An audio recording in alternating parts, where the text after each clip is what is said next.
Well, I'd like to welcome everyone to our panel tonight on faith, communities, and mass incarceration. Thank you for taking the time on this warm summer evening. Every day is like this in Seattle, isn't it? My name is Michael Ramos. I serve as Executive Director of the Church Council of Greater Seattle, and I will be your moderator for tonight's panel. I'd like to thank the ACLU of Washington, the Church Council of Greater Seattle, the Faith Action Network, and the Latino Community Fund of Washington State for hosting tonight's event. We have a really great panel tonight who will discuss strategies that communities of faith can use to reduce the United States' addiction to incarceration. And I will introduce this distinguished panel in just a moment. First, I'd like to say a word about why I'm here tonight. The Church Council of Greater Seattle supported the King County Bar Association's drug policy reform project going back to 2004, and its move toward a more rehabilitative model with relation to drug use and drug abuse. Rather than looking at drug use as a criminal matter or as part of a war on drugs. We also saw our support as helping in some small way to begin to unpeel the onion of the system of mass incarceration and to look for the state to examine and consider progressive legislation to make a difference in the lives of people of those we love. We know from great books such as Michelle Alexander's The New Jim Crow that a few facts, one of which struck me. The majority of illegal drug users and dealers nationwide, to quote Dr. Alexander, are white, but 3/4 of all people imprisoned for drug offenses have been Black or Latino. We know from this the insidious nature of the war on drugs and how it fuels a system of mass incarceration, and we will address this tonight.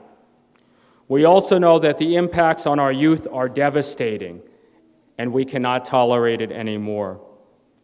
And finally, I'm here tonight because Seattle is far from immune from being caught up in this system.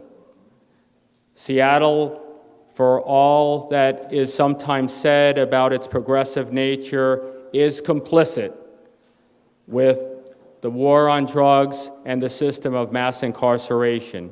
And so we hope to bring a unique lens to these questions tonight. We're honored to have with us SpearIt, Pastor Carl Livingston, and the Reverend Paul Benz. SpearIt will discuss how Christian traditions and history have influenced our criminal justice system and explain the beginnings of American mass incarceration. Pastor Livingston will talk about how the war on drugs contributes to mass incarceration, particularly of African Americans, the collateral consequences that arrestees and their communities face as a result of our reliance on prisons, and concrete solutions to end the addiction of incarceration. Finally, Reverend Benz will discuss how the principles of Christian faith lead his community to oppose the death penalty. In just a little bit, we'll hear from our panelists. You may have questions, and those may arise during the course of the presentations. And we ask that you write them down on the paper that we have provided, the little postcards, and pass it to an event staff. Would the staff raise their hands? So if you think of any questions now, you can write them down, or as the presentations go forward, please jot them down so that we can incorporate them into our question and answer session. The Q&A session will follow after the panelists have spoken, and the questions will be read aloud, and each panelist will have a chance to respond. It's now my pleasure to introduce our speakers for the evening, and then I will turn it over to them. SpearIt has been an assistant professor of law at St. Louis University School of Law faculty since 2010. Previously, he served as a teaching assistant at Harvard University, University of California, Santa Barbara, and University of California, Berkeley. In addition, SpearIt taught undergraduate courses for several years at the Law and Society program at UC Santa Barbara. SpearIt's research and scholarship concentrates on criminal justice, paying particular attention to sentencing and corrections. Most recently, his work has appeared in the Federal Sentencing Reporter, Washington University Journal of Law and Policy, as well as Prager Security International, ABC-CLIO, and Sage Publications. Currently, SpearIt serves on the Board of Governors for the Society of American Law Teachers, as well as the Leadership Board for the SLU Prison Program. Pastor Carl Livingston. Pastor Livingston is professor of political science at Seattle Central Community College. He is also an attorney and community activist. Lastly, and more importantly, he is pastor of Kingdom Christian Center, a new church which he founded in 2008. Pastor Livingston majored in history at Oral Roberts University and attended Notre Dame School of Law. After working for a law firm in Seattle, Pastor Livingston joined the faculty at Seattle Central. He is the author of Shoestrings and Bootstraps, a development plan for Black America, among other works. From 2004 through 2008, Carl served as pastor of Grace United Methodist Church.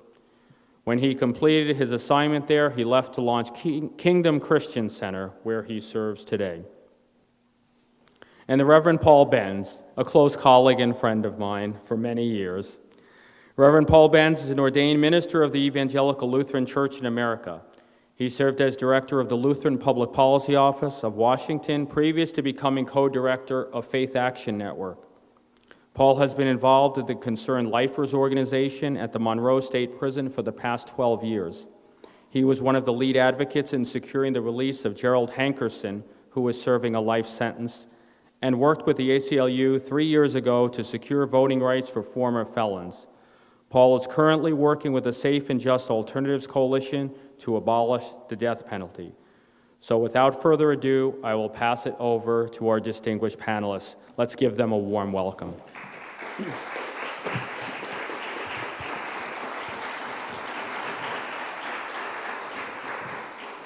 First, I'd just like to say thank you to you all for being here on this beautiful day where the outside calls.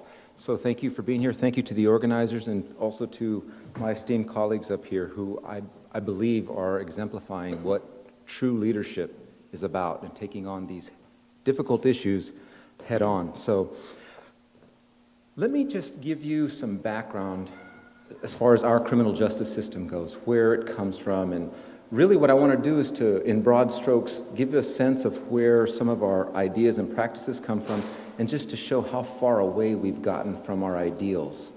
Right? And a lot of our ideals come from Christianity. It's not a very big secret. But when we think about how some of the very basic elements of our criminal justice system function, right, it comes from religious practices, religious ideas. So the very first thing is the trial itself.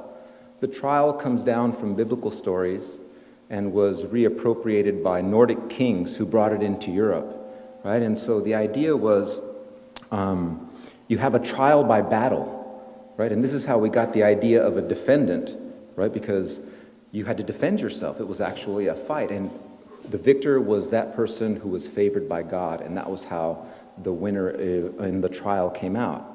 And so we ended up taking that idea, and we have defendants, and we have the state or the prosecutor. And so we took that idea from old biblical narratives, and that's where trials come from. And also the jury as well. So if you look in Revelations, there's a story of the return of Jesus on Judgment Day, and he comes with his 12 apostles to judge all of humanity.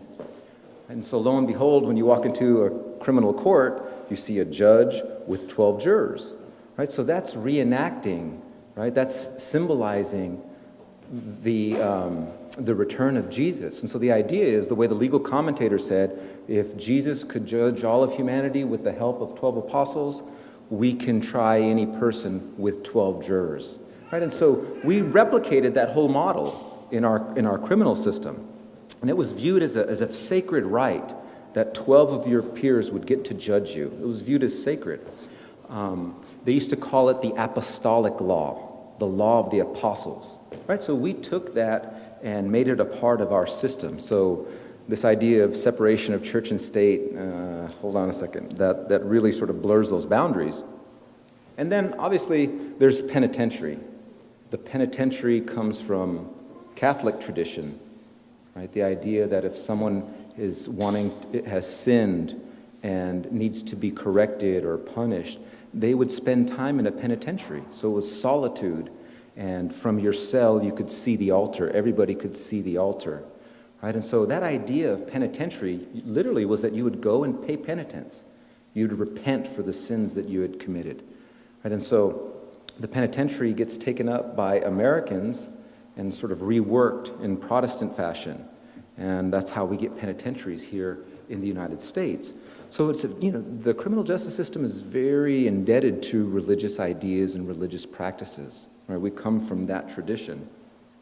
Now, fast forward to 2012, literally all hell's broken loose. We don't really do much of what this is about. There are hardly any trials now in our criminal justice system.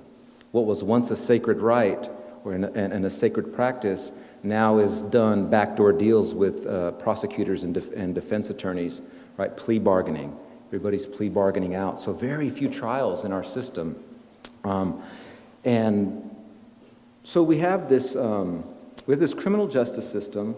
What I would argue is what's happening now is that we've sort of discarded a lot of the ideology, right? Penitentiaries, no one can think in a penitentiary and try to repent. Everybody's busy surviving, right? Trying to make it inside this place. So we don't do that very well either. What I would posit that our criminal justice system is about nowadays is really about social control over criminal control, over crime control. We like to think that our punishment system corresponds to the crime that's out there, and it just doesn't. I mean, we know that. And the drug laws are the clearest example, right? The high majority of drug users in this country are of white, Caucasian descent. But the high majority of people arrested and convicted and serving time in prison are ethnic minorities. So it's not about crime control, it's about social control. Now, if you allow me to think about to talk about what caused this boom in incarceration, because we were just kind of cruising along in the 1950s, 1960s, the incarceration rate was pretty stable, right? And then come the 70s, took off, almost to the point of no return. Like, what happened so that we went from a pretty normal country to being the world leader in incarceration? We have more people locked up in our country than any other in the world, more than China, more than India, and they're 3 and 4 times our population size. Right? So what happened in this country? Well, when you take the beginnings of that and you situate it within history, you have to look at the civil rights movement. And you see that in the 1950s and the 1960s, there were laws passed and there were court cases that came down, right, that angered a lot of people. A lot of people weren't happy that blacks and whites could marry now. Lots of people weren't happy that blacks and whites had to go to the same schools. It was very upsetting for a lot of people. So lo and behold, politicians took the civil rights movement and really criminalized it. And so you have the situation where in the 1970s, you had about 25% minorities in prison, and the rest were white, 75%. 30 years later, those numbers were flipped. You have about 75% minority. So in prison, 25% white. So the very groups that were marching and struggling for civil rights, these are the groups that are now represented in high numbers in the penitentiary. So you have to look at the last few decades as a type of backlash against the civil rights movement.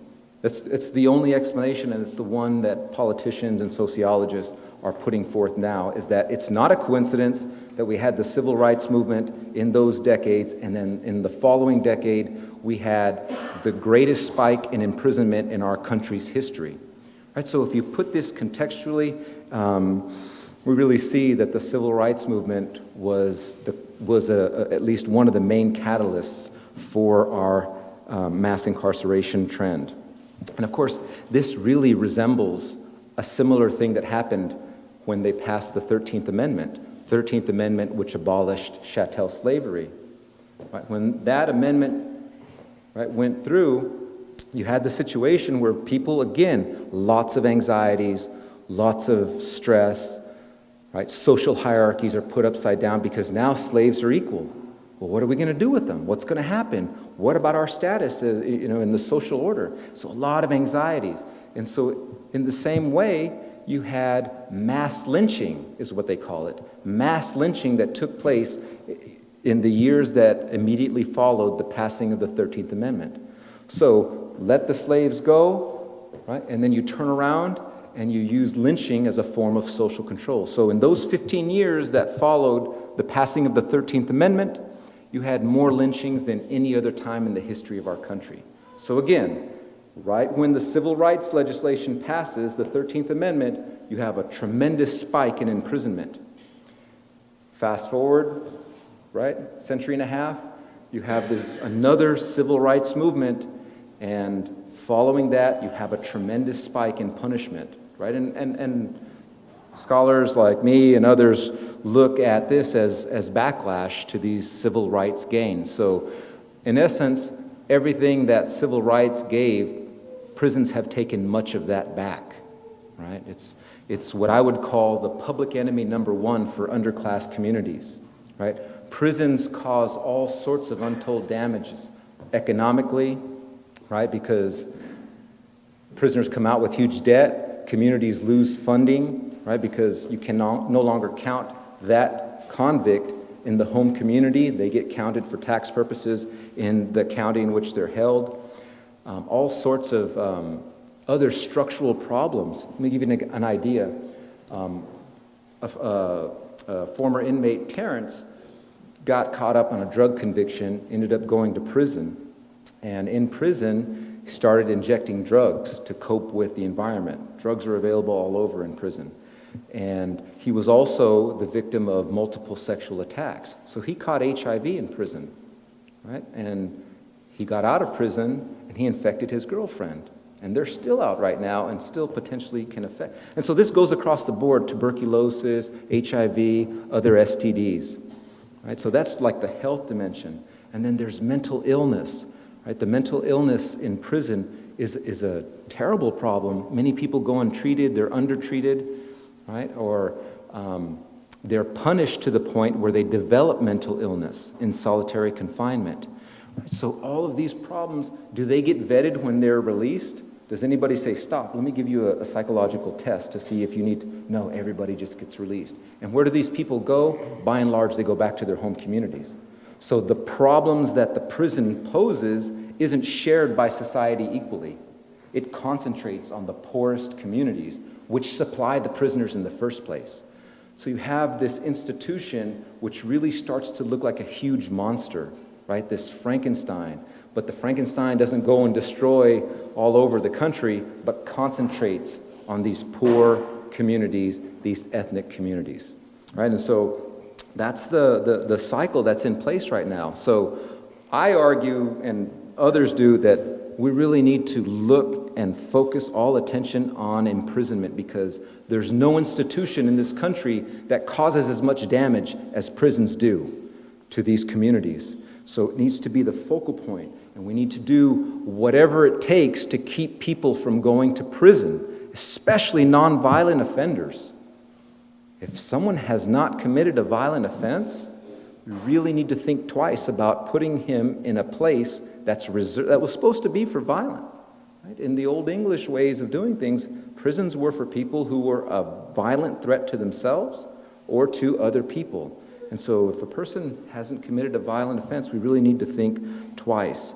So we need to do whatever is necessary to reduce the prison population for all sorts of reasons.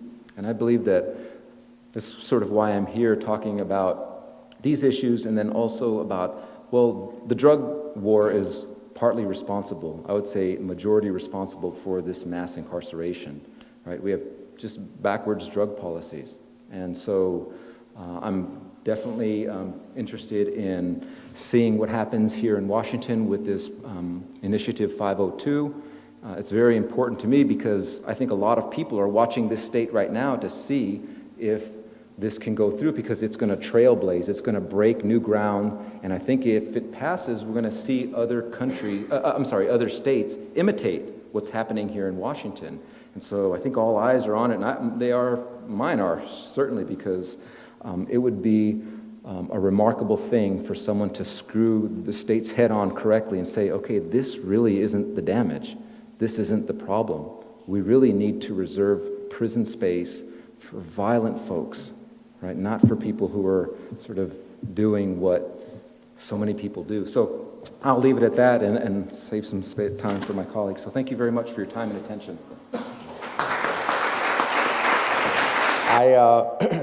I want to thank those that are putting on this event, the ACLU and the others involved in this, the Greater Church Council of Seattle, and all the others affiliated with this event. Thank you for doing this, and thank you for inviting me.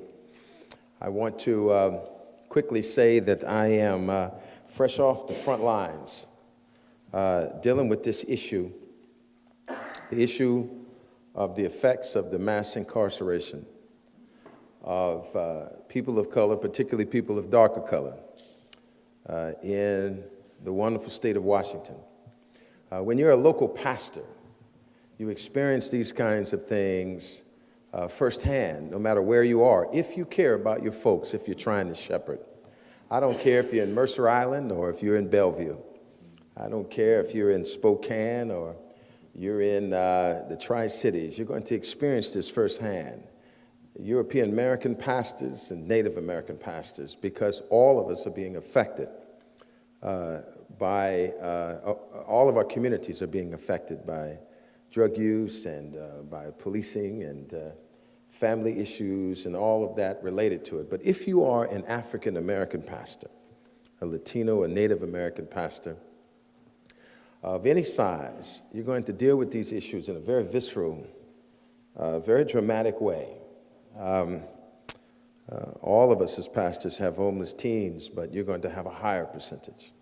All of us deal with those who are looking for work, unemployed and underemployed, but you're going to have a higher percentage when you're dealing with people of color. And the stories are just, they're heartrending. And I am so glad that we're holding this event here, and I'm hoping at the end that more of you will be mobilized to support the very specific initiatives and ideas here that are determined and purposed to make improvement in this war on drugs and the mass incarceration of people of darker color. I hope you'll do more to get involved, all right? I want you to know that I'm here to speak on how the war on drugs has led to mass incarceration. And first I want to say something about what the war on drugs is. The war on drugs is a federal policy that alleges that there has been a great increase in life-threatening drugs, which nefarious characters who are organized profit by.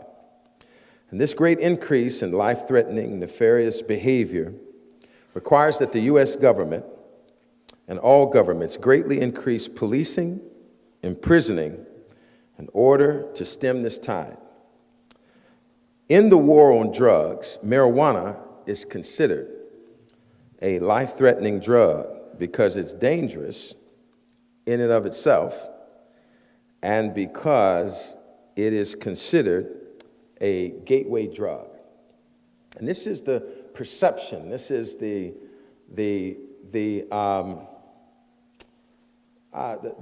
idea behind the war on drugs. And the war on drugs started with Nixon. And what happened is Nixon actually called a commission together of some of the greatest minds on the question of drug use and abuse in the United States of America.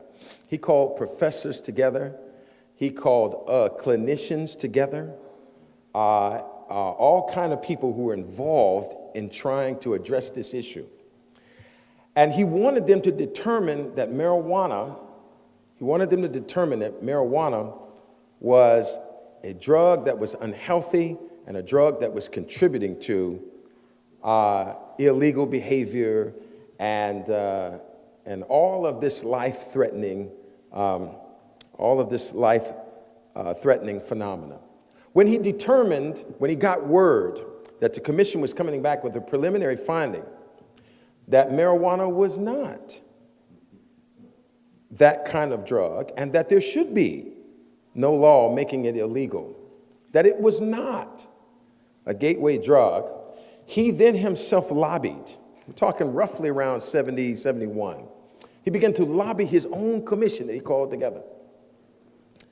And he said, you're not going to issue a report like this when the presidential administration is against that kind of a conclusion, and the people are as well. He lobbied it directly to the chairman of it. But they held together, and that commission, she said 5 minutes left. I thought I got 15 minutes. Okay, that's fine. No, I'm good. So we're just gonna sing an old Negro spiritual. He determined, the commission just went on and found that marijuana is not a life-threatening drug, it's not an unhealthy drug, and not a gateway drug, and yet he issued the war on drugs anyway, Nixon did, and he made marijuana a part of it. And then he began to devote significant resources. That also leads me, significant resources to policing and all of that. How many of y'all remember the SWAT show? You got to be older now. I know some of y'all too young, but see, the SWAT policing and all of that was part of the effort to do something about marijuana and all the drugs. You can keep giving me the signs.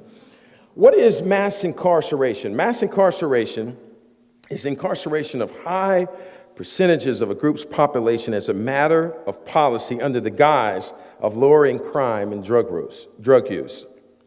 Now, what mass incarceration has led to is at least a 5-fold increase in the resources devoted to the resources devoted to dealing with drugs that are considered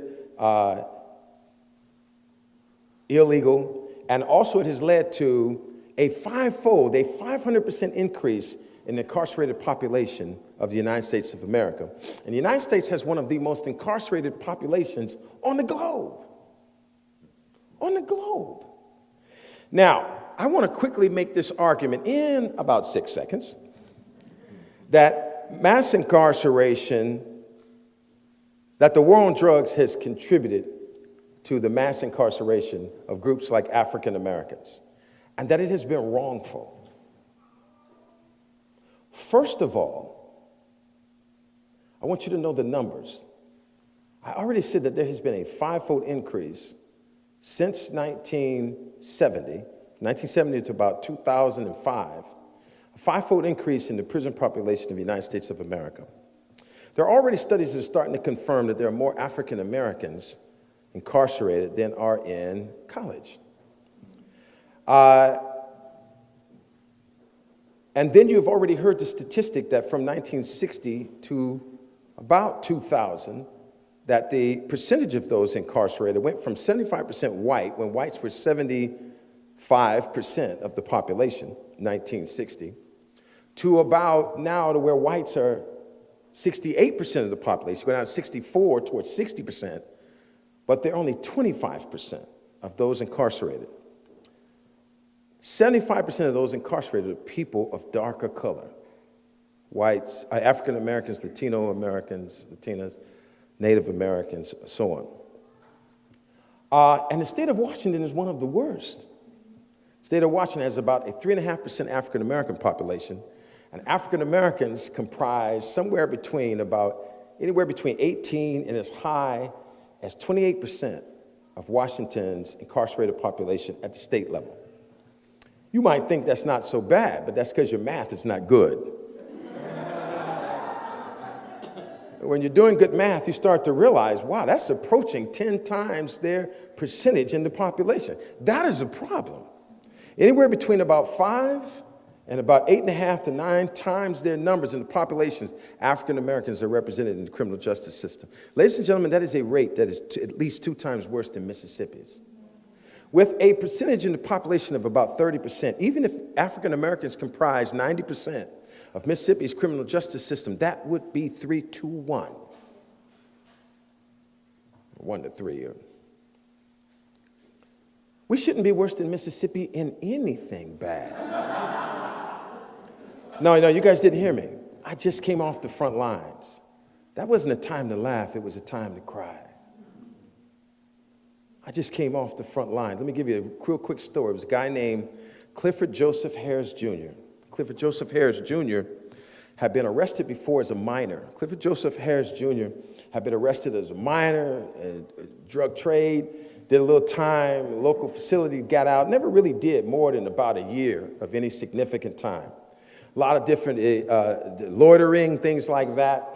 Clifford Joseph Harris Jr. made a little bit of money doing rap and all of that. Okay, give me 1 minute. He began to clean his life up and then began to sell a whole bunch of rap records. And then all of a sudden, Clifford Joseph Harris Jr. Was involved in a situation in which he was at a club, and people pulled guns on him, at least this is his story. His crew pulled guns too, but there were a number of people whose lives were threatened. He felt like he had a target on his back and that he had to do something about it. So Clifford Joseph Harris Jr. went out and bought weapons himself. He wanted to make sure that the next time anybody pulled guns on him, his folks were ready. He didn't intend to hurt anybody because his rap career was taking off. He ended up getting caught with a number of very, very serious weapons in his possession and more at his house. And he was facing a long prison sentence. And so he ended up really kind of catching a plea and promising that he would turn his life around and making good on that by reaching out to people trying to turn around young kids. He only ended up doing a year in jail on that, even though he had a long record. And then Clifford Joseph Harris Jr. got out, made another record, did pretty well, but he was smoking weed in California. He said that the police officer was following his car. Police officer wrote it in a report that he saw smoke coming out of the windows. And that's why he pulled him over. He pulled over Clifford Joseph Harris Jr. Found marijuana, arrested him. Now Clifford Joseph Harris Jr. is going to do significantly more time because he had broke the terms of his probation. That is the effect of marijuana on a person's life. And the only reason why Clifford Joseph Harris Jr. is probably not homeless, not single, not significantly behind on his child support. The only reason why Clifford Joseph Harris Jr. is probably not in some other gang now, trying to grind to make it, because when he gets out, there's really no opportunities for him. You know, it's hard to get federal housing. It's hard to get federal student loans. This is the world in which we live. The only reason why Clifford Joseph Harris Jr. was able to bounce back after he got out is because he got fantastic legal representation.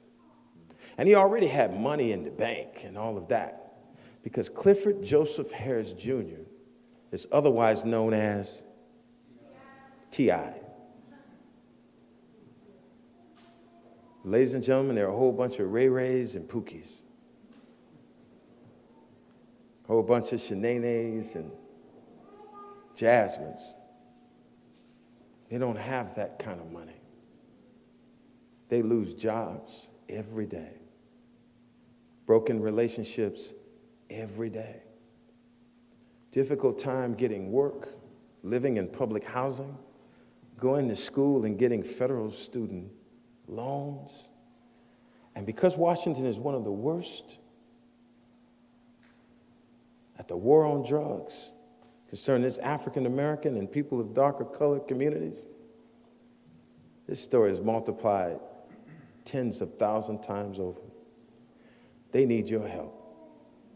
They need you to care about it.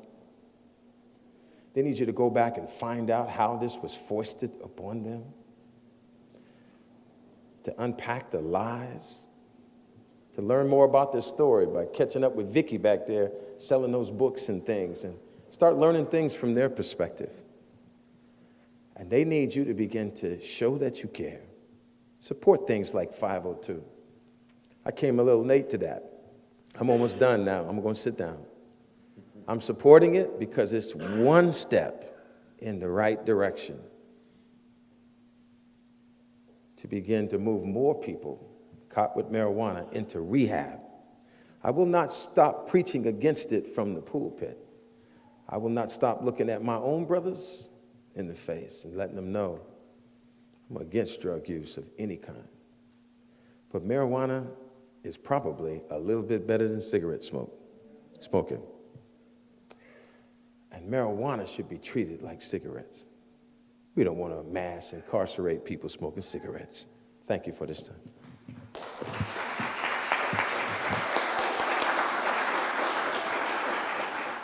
Not sure how I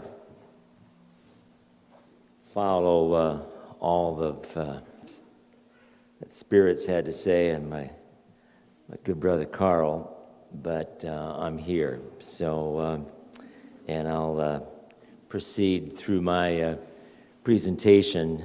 I first of all want to say it's an honor to be here tonight with all of you. Though I don't know all of you, I know there are several in this room that could be up here as well. And it is in the midst of what Carl said and SpearIt said that we could go outside of this place somewhat depressed tonight. But there's a lot of hope in this room. There's a lot of hope in this room. And Carl did not get a chance to talk about his book very much, but Carl's not paying me anything to say this, but this is that's a powerful book. There's a lot of good books in the back, but this is a very good book, Shoestrings and Bootstraps.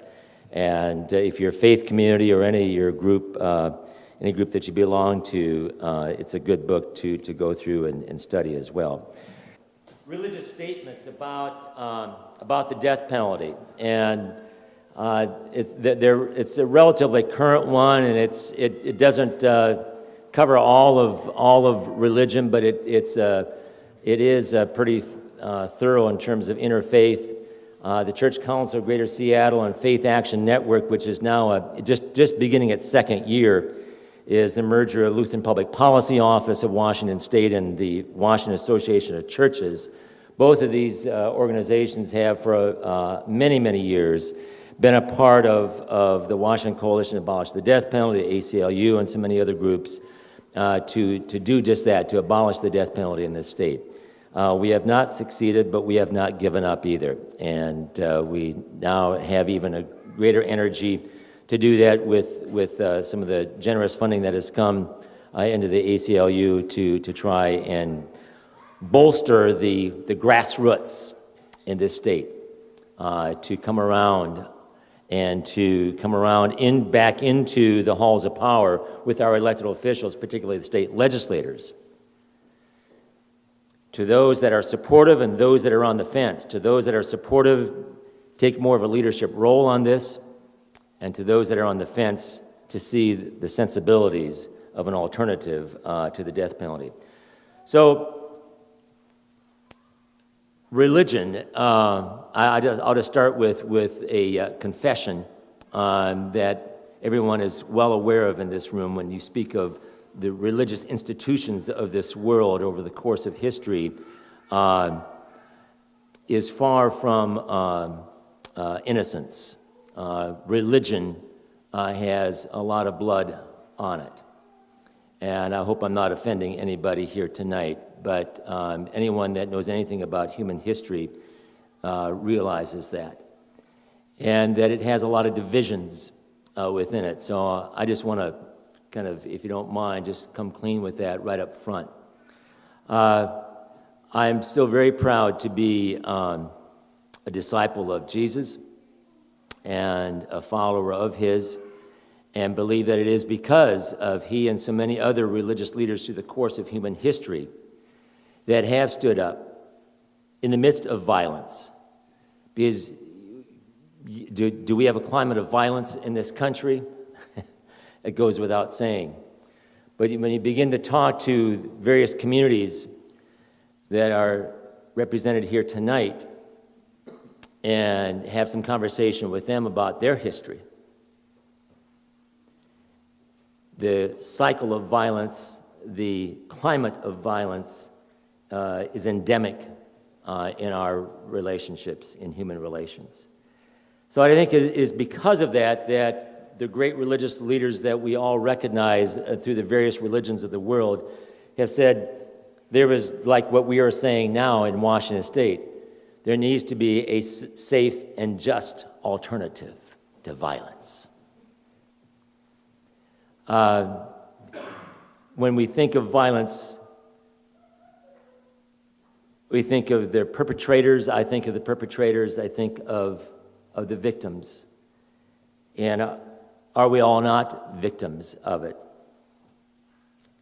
And I just think of all the violence that has went on in this city just in the last couple months.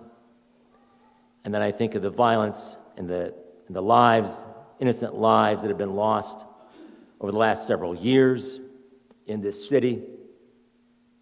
We know that Aurora is right in front of us. I think of when Mr. Holmes was brought before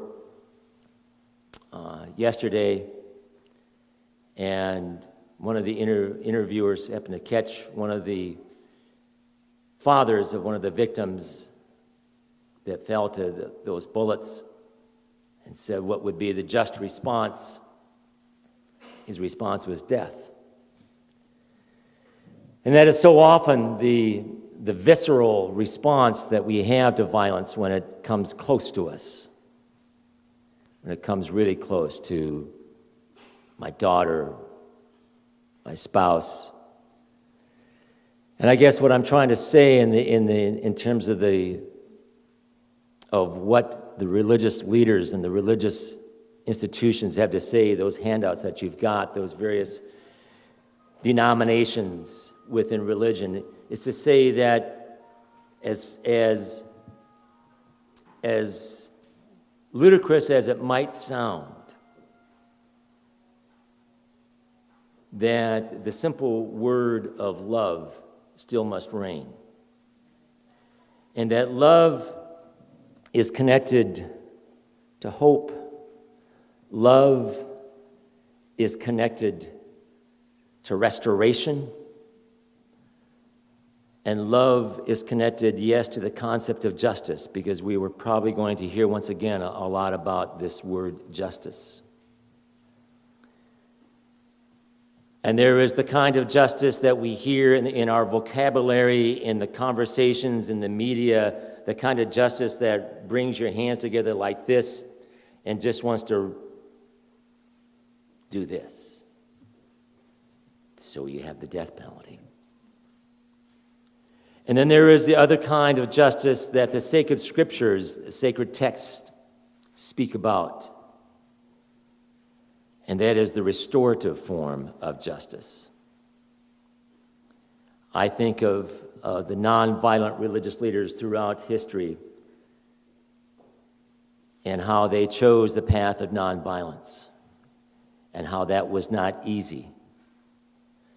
And that, I guess, is how I would simply conclude my remarks, is that in all the heinous crimes, I go back to the Christmas Day slayings here in King County. And we could spend the rest of the night, right, talking about it. But where do we go from here? Where do we go from here? Because we know that the violence is going to come up again in this form, in that form. And it's only as we, all of us gathered here, and our friends and colleagues and others that are sitting on the fence, come together and say, this stuff has got to stop. That there's got to be justice for the communities that have been most affected by this violence. That the people in the halls of power need to listen to the disparities that Pastor Livingston just cited, and that people of all faiths and people of no faith, people of no religious belief, need to come together and say it's time for a safe and just alternative to the climate of violence. I do know where to go from here, and that's back into the communities, to the hard work that a lot of us are tired of doing. Anybody here tired tonight? Because I know there's some veterans that I see out in this audience tonight and that are up here as well. But as I do my work, I always see new faces. And I thank God for those new faces, because I know with those new faces that we will be able to come up with safe and just alternatives to the death penalty and to mass incarceration. So thank you for being here tonight. I look forward to the conversation that we'll have. I kind of feel out of line way up here. I'd rather be down there. But though we've got a lot of work to do, we're going to be doing it as we always do, together, taking more than one step forward. Thank you.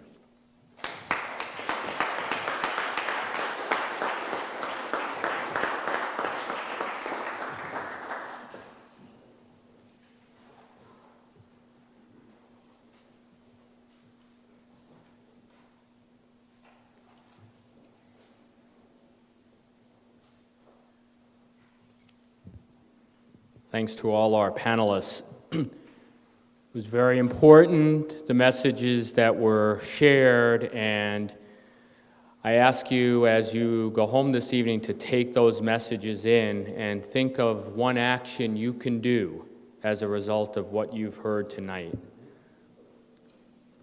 We have time, we made some time for discussion, and are very happy that Lizelle from ACLU has helped to coordinate and pull this together. And so I'm going to share a question, and then each of the panelists, if you would like to respond briefly, please go ahead and do so as you're moved, and you can stay seated as you like.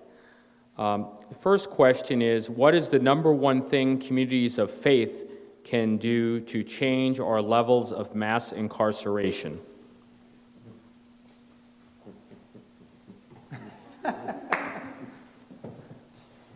So I would say, so one of the things to realize is that communities of faith have been helping for a long, I got it. Okay, so, sorry.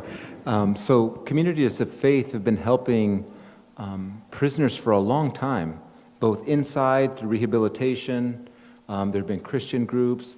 Islamic groups have been at the fore of prisoners' rights and rehabilitation for decades, some of the most organized and best outreach services in the country. And so been helping prisoners to better themselves, as well as providing services when those prisoners are released and reenter and reintegrate into society, have been a tremendous help. And so I think now the focus can also expand and think about, well, how do we prevent individuals from going into prison in the first place? And I don't think that's been on the radar for many religious organizations or many faith communities, is how can we prevent this from happening? Not how do we help the situation once they're in prison, but how do we avoid that in the first place? And I think that's just been off the radar for a while, or it's just been off the radar, and if communities could start thinking about that in a preventive sense, I think that would be a step forward. I'd like to add to that as well, to support I-502, to support the initiative concerning the death penalty. 502 is important because it already has synergy. It already has support. It's a movement in place now And it's right there in our hands, either to do something to help it pass in November, or to sit back thinking that others will do something about it, or you're just not sure, and wait instead of figuring out which way you stand very definitively and doing something about it. Just waiting and seeing it fail. And I want to recognize Tanya Winchester. I think she's back there. Tanya, Tanya, stand up real quick. She's been working so hard heading up that campaign. I am not on the board. They have not purchased books of mine. I came to it late. I am not supporting this because of a vested interest. I'm supporting this because I'm coming from the front lines, out there battling, so like these leaders here and so many of you all. And I firmly believe that the decriminalizing of marijuana, while still for those in the faith community, considering it marijuana use still a violation of your temple, just like overeating, just like not getting your doctor's appointment, to going to your doctor's appointments, just like not getting rest or exercising, smoking cigarettes, drinking strong drinks, abusing alcohol. It's a violation of your temple, but it shouldn't be criminalized.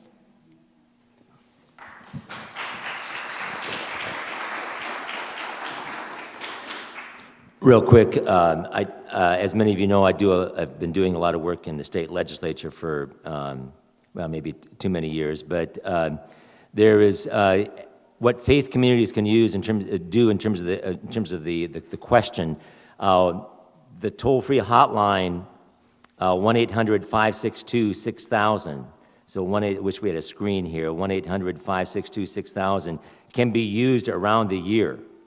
So it's not just during the state legislature. So find a way to communicate with your state legislator, and let that legislator know about your opposition to anything having to do with punishment around gang violence. There is gang violence.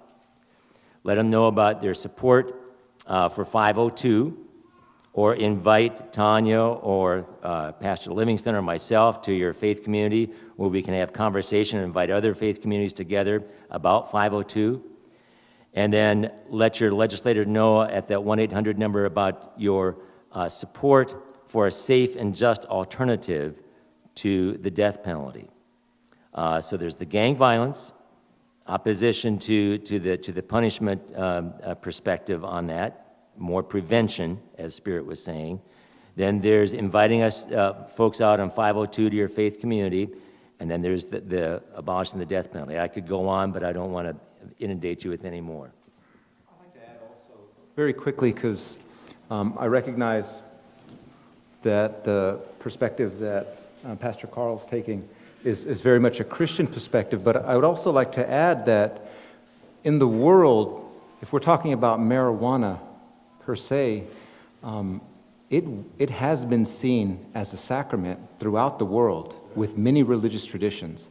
So going back all the way to the Hindu tradition, beginning with the Hindu tradition, marijuana was seen as something that was given to humans by the gods, right? So it has a sacred quality. The destroyer Shiva always carries a pipe because he's always under the influence, and so the idea is that there's something very godly about this herb. Hindus have a long tradition of using marijuana. Sikhs use marijuana. Different sects in Islam, Sufis, use marijuana. And the Rastafarian faith, which sees themselves as a Judeo-Christian movement, use marijuana. So just want to sort of keep an open mind about what this is because some individuals think that they are worshiping the temple when they consume. Our next question is, how do we create alliances in poor rural communities that now depend on mass incarceration and mega prisons for economic survival? Well, so I would be the first to dispute that because I think a lot of this incarceration is happening in private prisons, not the rural communities that you're speaking of. So that's the first point. And the second thing is that there is a role for them to play, right? It's not to say that they couldn't help in reentry, they couldn't help in the rehabilitation of inmates. So there are other jobs to do, but it doesn't have to be the guard keeper. They don't have to be looking over prisoners, but they can have a different role. And to keep it very real, these are not highly skilled people. They can transit out of one job and into another job. If you really look at the qualifications, it requires a high school degree to become a correctional officer. And so you could switch over to become a counselor, help in reentry, do all sorts of things. And it's not just poor rural communities. In California, because of the Correctional Officers Union, you can have entry-level correctional officers with a high school diploma make more money than a college professor entry-level. Both going into their first year, a correctional officer makes more money than a PhD'd university professor. If he gets overtime, he'll start to dwarf that income of the professor.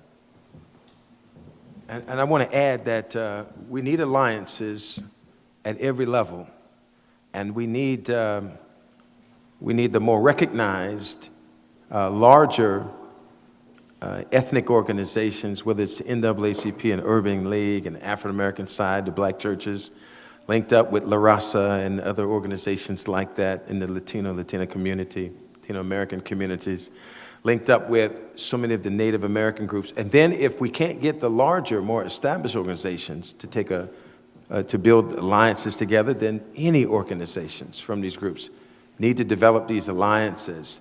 And we need more people writing about it. That's why we really need to honor SpearIt, who is here. SpearIt has done a lot of the heavy lifting in terms of making more connected and real, synthesizing the research concerning what's happening in the prisons, what's happening in the prisons relative to race and drugs. And that is some important work because academia has a major role in providing the intellectual base for the other allied community of political parties, governmental officials, including police officers and prison industrial complex workers who are unified to keep everything in place just like it is now, and who amass information and distribute it to help you believe that they're doing exactly the right thing and that this is helping you, that there are some people who are more criminal. So hopefully you will figure out where you can perhaps get a group that you're involved in, more involved in this issue as well, and then work with some of these established groups to see if they can come together. We need, most of the pastors that I'm connected with would not support 502, but some of us did and do support it, and we support it very seriously. Thank you. I'm going to try to combine a couple of questions where I can from the rich questions that have been posed. So I'll put these two questions together. Why do you think Washington State has such a high incarceration rate compared to other states? And how does the community introduce the idea of the danger and harm of mass incarceration in the face of a narrative that says, lock them up and throw away the key? So Washington State's rate of incarceration and the narrative, the dominant narrative that says lock them up and throw away the key, how do we challenge that? I believe that a lot of Washington State, hey, I'm talking a little too much. Okay, I'm looking at you now, and then you pull my chain. But I think a lot of Washington State's high rate of incarceration is symbolized in what happened around 2009, 2008, 2009. Supreme Court Justice, Washington State Supreme Court Justice, and at that time I believe he was up for re-election, that's Justice Sanders, said, I believe, at Seattle University Law School, in answer to a question why African Americans have such a high rate of incarceration, he said, African Americans are overrepresented in the prison population because they commit a disproportionate number of crimes. And then later, another Washington State Supreme Court justice co-signed that statement. And what it led to was the head of the Black Bar Association in the state, called the Lower Miller Bar Association, the head of it, with the support of organization, came out against that statement and began to present the information concerning racial profiling and how bad the state has been in the overrepresentation of African Americans in the criminal justice system. How many of y'all know that in 1980, our state was, I think, the worst in the whole country? And when that was made the subject of a newspaper article, people were just aghast. They were like, up here, the place that experiences itself is so open-minded, so cool, so, we don't have those issues, and we were the worst. Well, what this led to, Justice Sanders' statement, were many different meetings and discussions on this very subject.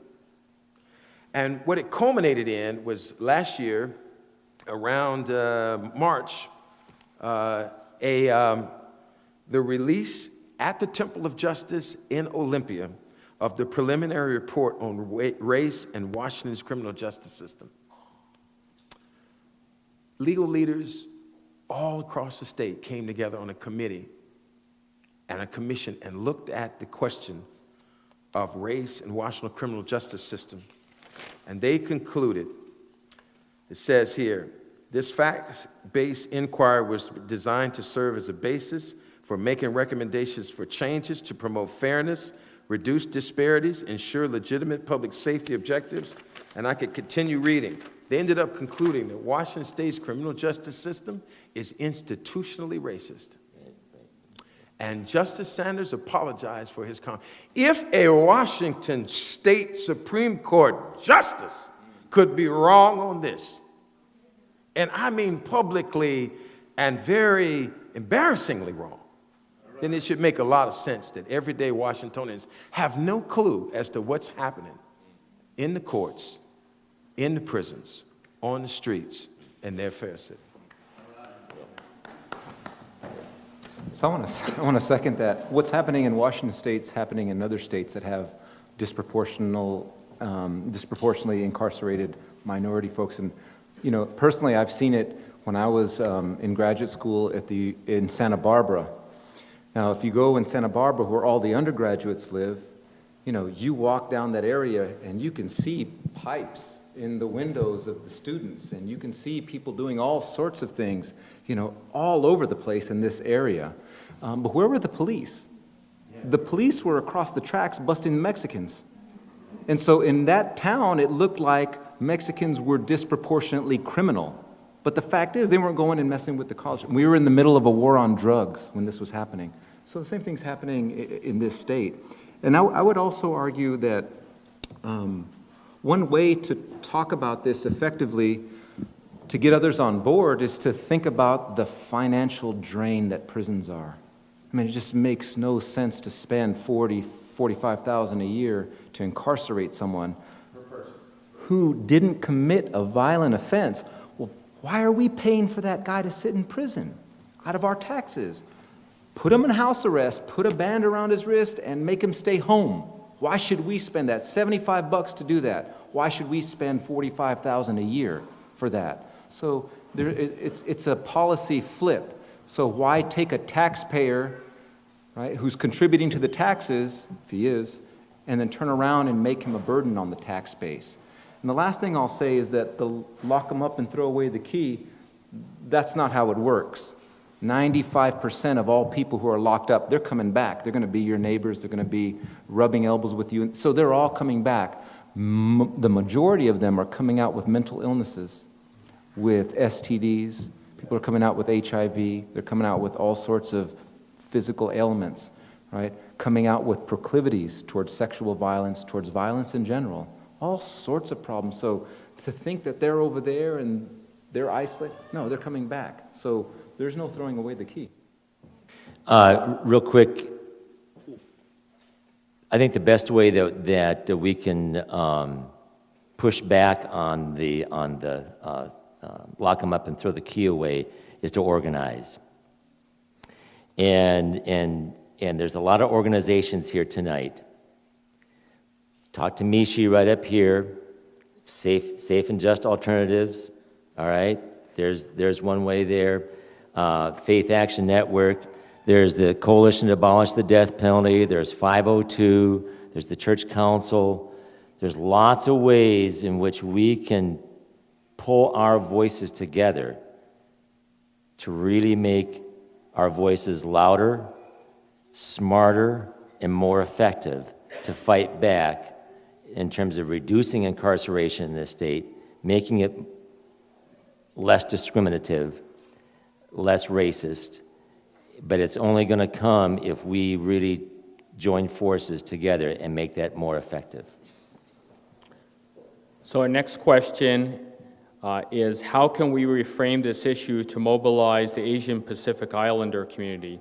Many don't see mass incarceration's relevance to the API community, but it wasn't so long ago that the Japanese were forced into internment camps.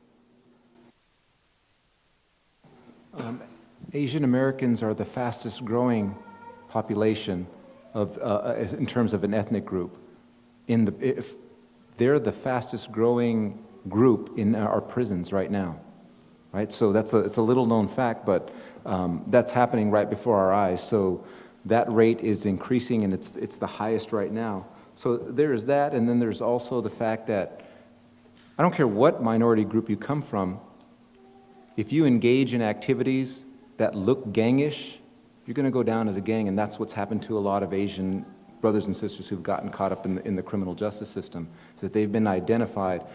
So, and what's very interesting about this is that lots of times white groups get away with behavior that other minority groups don't get away with, and I would suggest that that's one of the reasons why Asian Americans are growing in the prisons the way they are.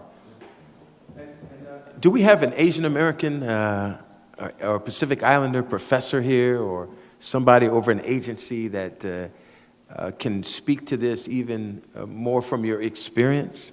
Is there anybody who would like to take, you can only take 1 minute though, but anybody would like to take 1 minute and say something about it? We just want to honor you.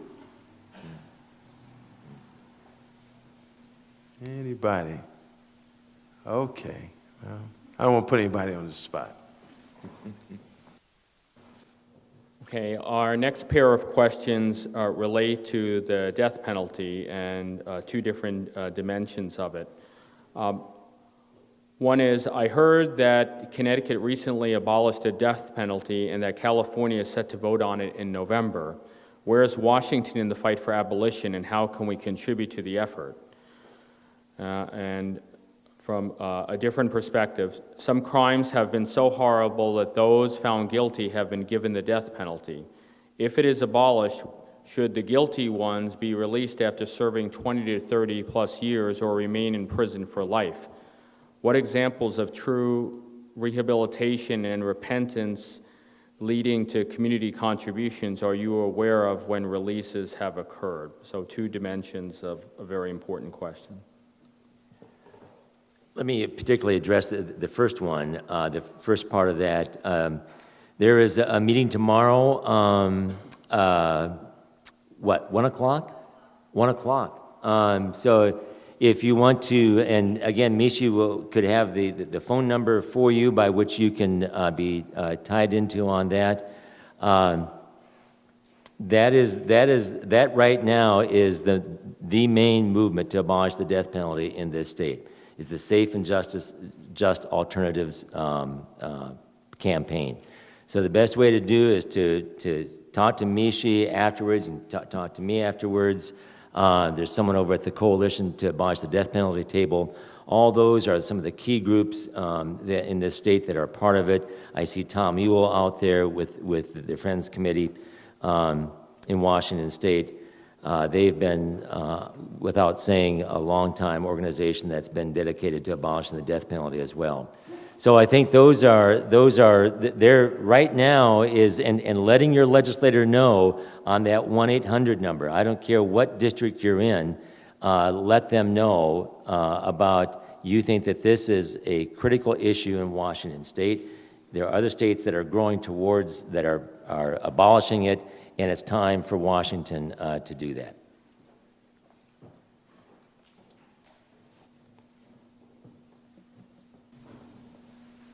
So I'm going to combine some different questions around next steps. And some of them are directed to particular people, but I'm going to take the liberty to ask everyone. How can we use our faith specifically to bring about justice? What communities of color can say to their friends to convince them to legalize marijuana?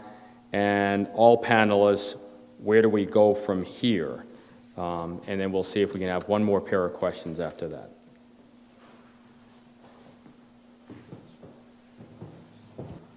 I would say that all of us in here can help.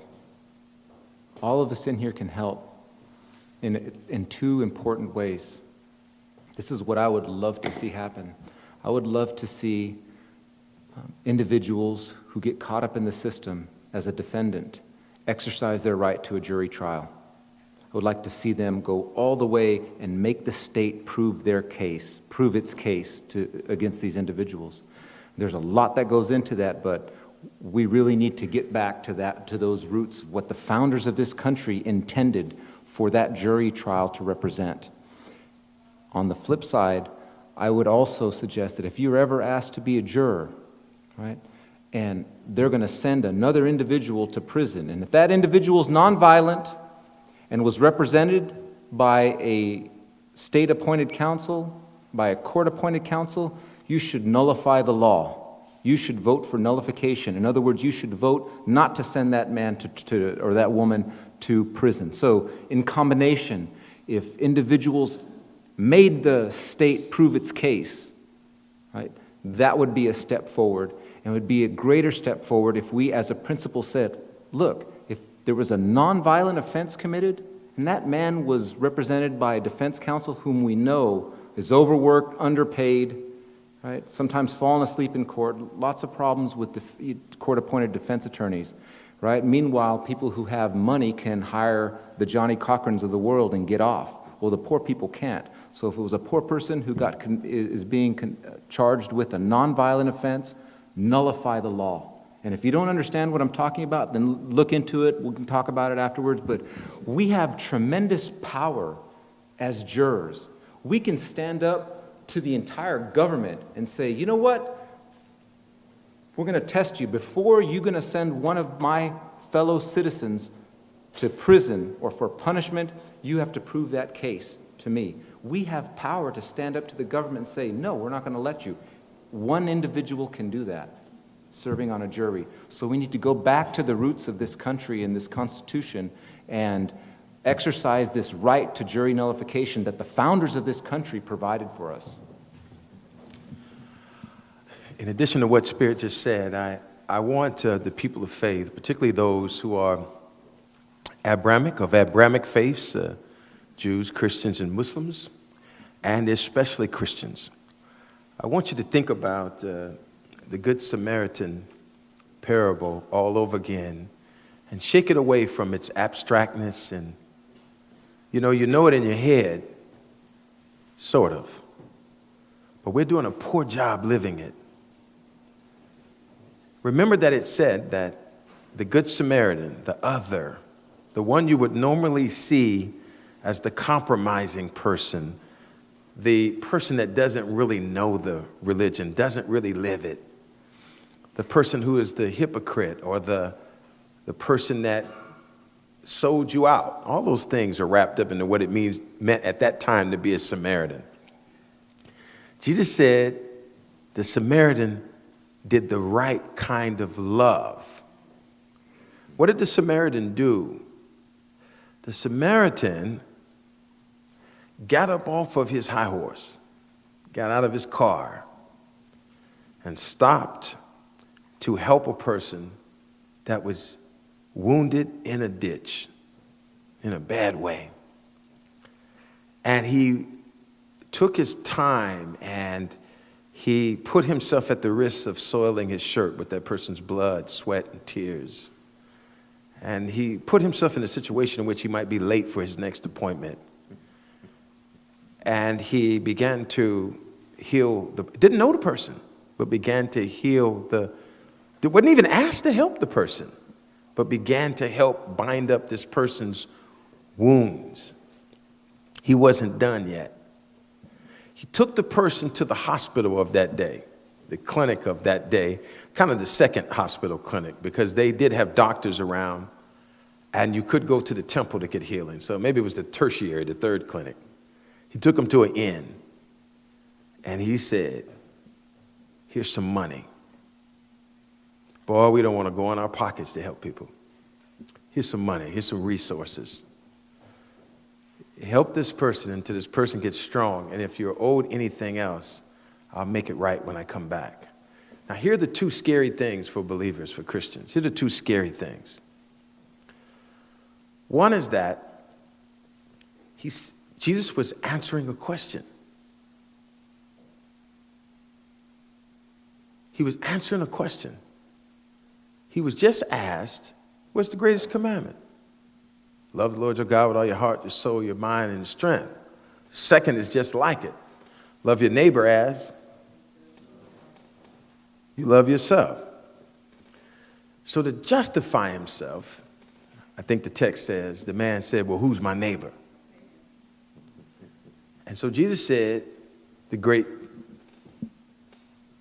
Samaritan parable. So when he gave the Good Samaritan parable, what was he explaining? Who was your neighbor so you could do the second greatest commandment? So if you're not doing the Good Samaritan love, you're not doing the second greatest commandment. You're not. If you always think it's a sermon about personal responsibility, you're not. If you always are involved in your own life and helping people that are pretty well healed, that look like you, maybe but you're walking past, you're the priest, the Levite, the person that's busy trying to get to church. Remember? The Levite, the person that should have known, passed him. Another priest passed him. Okay, and I got 30 seconds. Okay, I was getting ready to do my big tune-up. No, it was going to get better. And that's just wrong, Benz. It's wrong. I'm just trying to make a point that the Good Samaritan parable, it almost frightens me to get up off my high horse, to get out of my car, and to help more people that I don't even think are that particularly lovely or noble or whatever, but they're just in a ditch in a bad way. I came to tell you, I just came off the front lines. I know a whole bunch of people that look just like me. And we're the last, the least, the lost, the left out, the locked up, and the locked out, and we're wondering where you're at. Christians, really think about Jesus. Jesus was incarcerated as a criminal, was tortured in prison, and then suffered the death penalty of the government. And so that's going on right now.